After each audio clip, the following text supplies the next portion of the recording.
Mana tepuk tangannya dari Bandung Barat? Masya Allah, tetap semangat ya jamaah Islam itu indah di rumah juga. Mudah-mudahan semangat terus belajar sama-sama kita di Islam itu indah. Masih di tema kita pagi hari ini yang luar biasa. Menteri Keuangan Keluarga harus tahu ini. Wah, sebelum kita lanjut ya, kita lihat lagi sebuah video tayangan dulu nih. Tentang apa? Kali ini tentang asuransi. Maksudnya apa? Ambil asuransi atau tidak ya? Coba kita tonton dulu tayangannya. Ini dia tayangannya.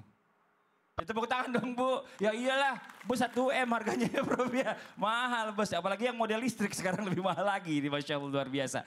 Dan nih Prof izin ya, bagaimana hukumnya ini dalam Islam. Kalau kita nih seandainya pasangan-pasangan suami istri memutuskan untuk menggunakan asuransi di tengah ekonomi krisis ya. Ada yang bilang kadang-kadang keuangan keluarga juga kan makin naik kebutuhannya. Tapi ini gimana bicara masalah asuransi? Ada asuransi yang namanya kesehatan, pendidikan, kematian. Ada istilah katanya gini, lebih baik mencegah daripada mengobati. Jadi kalau misalnya ada apa-apa kita udah siap. Nah ini bagaimana hukumnya? Ada yang bilang, janganlah, nggak boleh itu asuransi karena mendahului takdir. Nah ini mohon izin penjelasannya. Baik. Prof, silakan. Bismillahirrahmanirrahim. Sebelum masuk kepada jawaban tentang asuransi, tadi saya janjikan ada 10, 20, 30, 40 dalam unsur keuangan keluarga. Ya Allah. Apa yang 10, apa yang 20, apa yang 30 dan 40. 10 ini adalah untuk kebaikan. Artinya kita harus mengeluarkan zakat, infak, sedekah, wakaf. Plus bagaimana kita ngebantuin orang tua. Ngebantuin saudara. Itu harus kita anggarkan. 10%. 20 adalah untuk tabungan dan investasi. Termasuk di dalamnya adalah asuransi.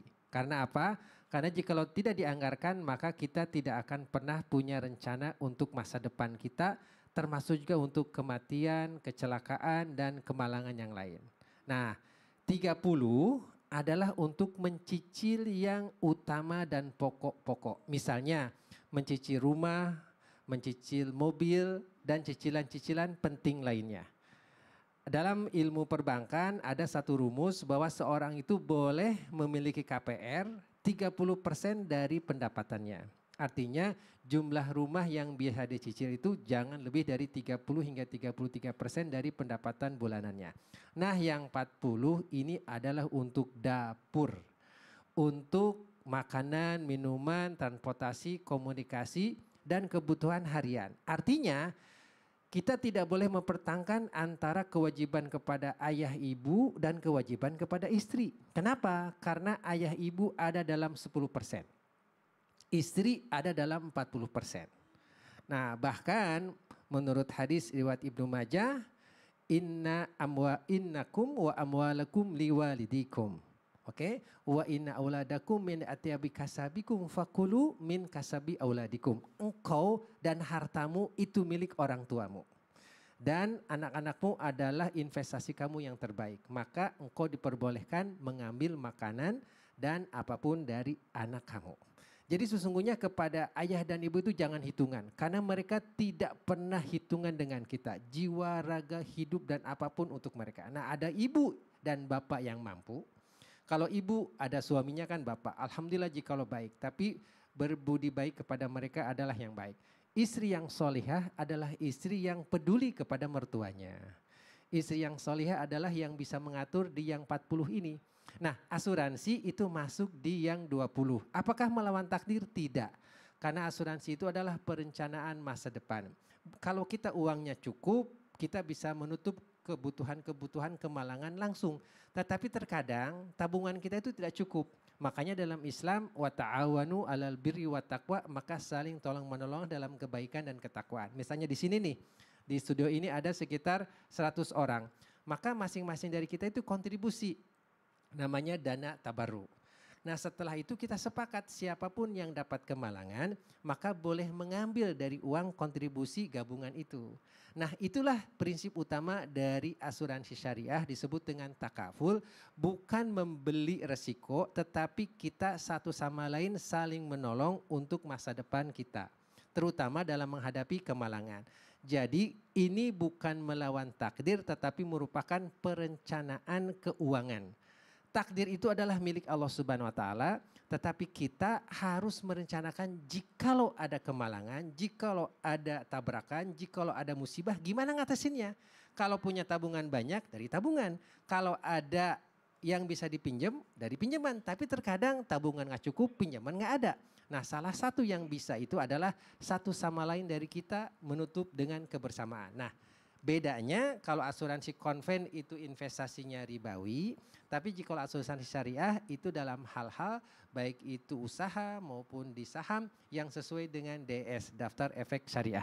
Nah mudah-mudahan ini bisa memberikan pencerahan bagi kita semua. Mantap, tepuk tangan dong buat Prof. Antoni, makasih banyak Prof. Nah itu dia ya, sebagai suami ini harus mantep perencanaannya. 10, 20, 30, 40 nanti kita minta di sosial media kita ditayangin tuh, harus tuh wajib ya. Oke sekarang kita lanjut lagi nih, Masya Allah buat jamaah Islam itu yang ada di rumah ya. Waktunya kita memberikan kesempatan kembali jamaah untuk curhat. Tapi sebelumnya kita kembali dulu ke segmen Curhat Dong Ustadz. Iya, kami curhat. Oke, mau curhat boleh silakan angkat tangannya. Yang mana? Oh, ibu ini nih, ibu boleh maju sini bu. Ah, saya kesini aja deh. Nah ini ibu, silakan ibu perkenalkan namanya dulu. Silakan. Bismillahirrahmanirrahim. Assalamualaikum warahmatullahi wabarakatuh. Waalaikumsalam warahmatullahi wabarakatuh. Saya Ibu Nena dari Majelis Taklim Al-Huda, Desa Cihanjuang Rahayu, Kecamatan Parongpong, Bandung Barat. Oke, mau curhat apa Ibu Nena ya? Ya, kayaknya di luar tema. Di luar tema nggak apa-apa Ibu Nena. Iya, suaranya lebih besar ya. Oke, silakan Bu. Anak saya gimana ya, susah dikasih tahu. Selalu buka tempat tato gitu. Buka tempat tato. Iya, Astagfirullah. jadi gimana itu hasil tatonya, halal apa enggak gitu. Hasil pendapatan dia natoin orang itu halal apa enggak gitu. Iya. Pertanyaan sebelum kita tanya sama guru-guru kita, tato haram apa halal? Tato haram apa halal? Kalau menurut Ibu? Enggak boleh. Enggak boleh. Ya. Oh jadi dapat duit dari yang enggak boleh. Kira-kira Ya. bagaimana gitu ya? Ya. Oke, kita panggil coba. Habib Usman, Ustadz Maulana boleh. Nah ini Habib Usman dulu jawab, silakan Habib. Silakan Bib, sini Bib. Wah ya Allah, oke nggak apa-apa. Bismillahirrahmanirrahim. Allahumma salli ala sayyidina Muhammad wa ala sayyidina Muhammad. Ar-rasyul mutashi finnar. Itu jelas itu. Jadi orang yang tato dan minta ditato, tempatnya di dalam nerakanya Allah Subhanahu wa ta'ala. Hasilnya gimana? Haram. Mutlak haram. Kenapa? Karena melakukan perbuatan yang Allah dan Rasulnya tidak ridho. Sehingga apa? Sehingga kita harus paham. Sama seperti orang yang mencukur dan minta dicukur alis. Itu sama. Itu sama itu. Jadi kita harus memahami bahwasanya ada pekerjaan yang halal, ada pekerjaan yang haram. Ada pekerjaan yang membawa keberkahan, ada pekerjaan yang membawa kehancuran. Ada pekerjaan yang di dalamnya penuh dengan kebaikan dan ridhonya Allah Subhanahu wa ta'ala. Ada pekerjaan yang di dalamnya berada di dalam kehancuran dan dosa yang selalu dia dapatkan. Contoh lagi, siapa orang yang dia dagang minuman khamar. Orang yang dagangnya, tempatnya yang menyiapkannya, kontrakan, dia kontrakin. Tapi tempatnya di situ ada bar, ada tempat yang haram, ada tempat jual minumannya. Yang kontrakin tempat itu atau pemilik tempat tersebut haram hukumnya. Ketika dia tahu bahwasanya itu digunakan untuk kemaksiatan dan di dalamnya penuh dengan perbuatan syaitan. Apa itu? Innamal khamar wal maisir wal ansab rizun min amali syaitan. Jadi kita harus paham mana perbuatan yang Allah tidak ridhoin, mana perbuatan yang Allah ridhoin. Bahkan ada juga yang nemenin. Ya kan? Nemenin orang minum, minuman khamar, itu haram. Dia berdosa. Jadi intinya apa? Berhati-hatilah kalian berteman, berhati-hatilah kalian bergaul, berhati-hatilah kalian berada di dalam lingkungan yang tidak baik. Sehingga apa? Membawa ke dalam kehancuran, di dalamnya penuh dengan godaan syaitan yang mengajak kepada kemaksiatan. Sehingga Allah tidak ridho, tidak ada kebaikan, tidak ada keberkahan. Dan tidak ada di dalamnya apa? Kenikmatan, yang ada kehancuran. Allah ridho kepada hamba yang dimana hamba tersebut berada dalam jalan Allah. Dan dia dapat sedikit yang penting berkah Ibu. Tuh Bu ya, itu dari Habib Usman. Dari Ustadz Maulana nih ditambahkan. Tadi sudah lengkap dipaparkan oleh Habib tadi. Jadi Masya Allah tabarakallah tentang hukumnya daripada tato dan hasilnya. Nah kalau saya ini, gimana cara menasehati anak agar meninggalkan itu? Maka ibu kasih solusi pekerjaan yang lain. Melukisnya di kanvas gitu ya. Jadi enggak susah Ibu. Yang bagusnya itu Ibu, ya enggak.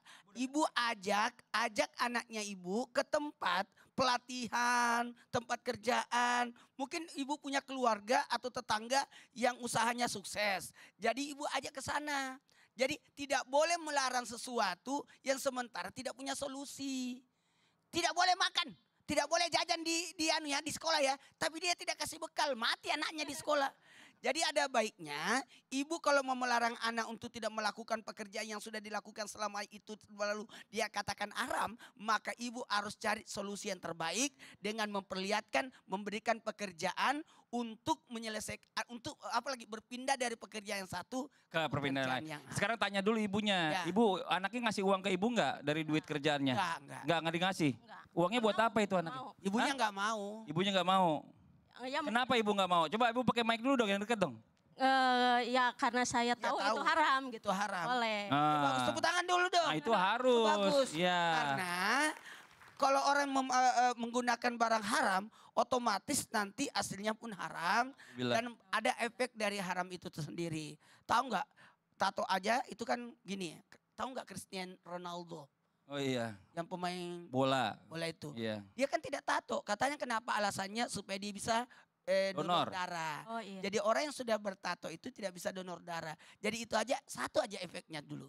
Apalagi banyak efek-efek yang lain. Makasih banyak ibu. Ibu sudah ngajarin sesuatu yang bagus. Tapi kalau memang mau menasihati anak supaya berpindah dari pekerjaan sebelumnya ke pekerjaan yang berikutnya. Cari tempat yang bagus atau orang yang bisa menuntunnya. Iya, harus ada solusinya juga. Jadi memang nggak bisa orang tiba-tiba ninggalin, terus akhirnya nganggur, nggak dapat pekerjaan, Jadi malah jadi bagus negatif. bawa anaknya ibu ke tempat yang sudah sukses.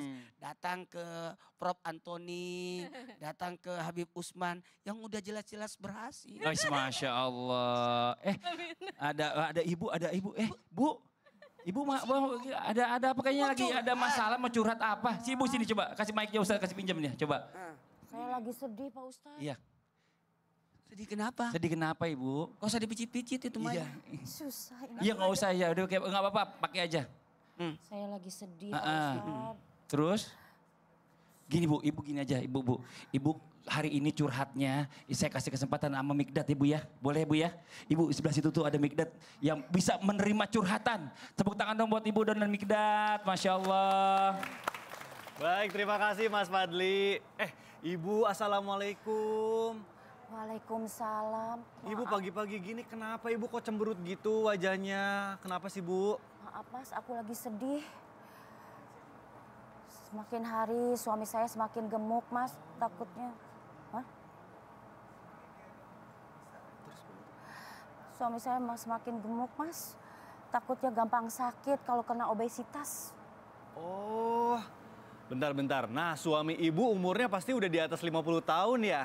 Biasanya di usia segitu memang berat badannya tuh susah diatur bu. Tapi tenang, saya punya solusinya. Ini dia, Renovit Gold. Multivitamin dan mineral lengkap untuk usia 50 tahun ke atas. Mengandung 25 vitamin dan mineral, juga L-karnitin untuk bantu pembakaran lemak menjadi energi sehingga dapat mencegah obesitas.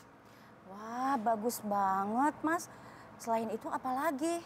Betul Bu, selain itu Renovit Gold juga mengandung ekstra kuperzin untuk menjaga agar nggak cepat pikun.